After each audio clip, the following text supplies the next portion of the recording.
Right out of university, I had one of my worst experiences professionally that I had had in my entire career. Now, I want to share it with you today because what I learned from it was just instrumental. So I was hired to write a grant. I was hired for a nonprofit health organization, and I was good at writing, and they said, "Hey, Sarah, can you help us write this grant?" So this grant should have taken 3 months. It was worth millions of dollars, and it was one of the most competitive ones in the country. And I started a week prior, and I put myself through hell.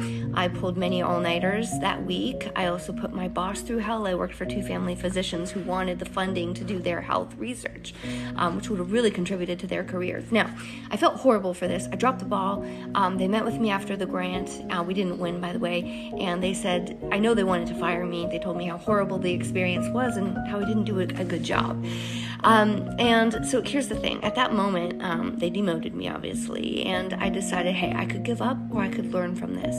I decided to continue at it. I mean, what other choice did I have at that time?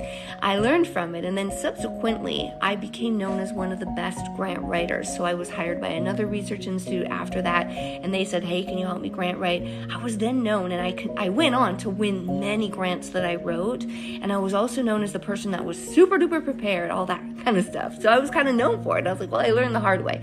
So you can take those experiences in life and decide to learn or give up.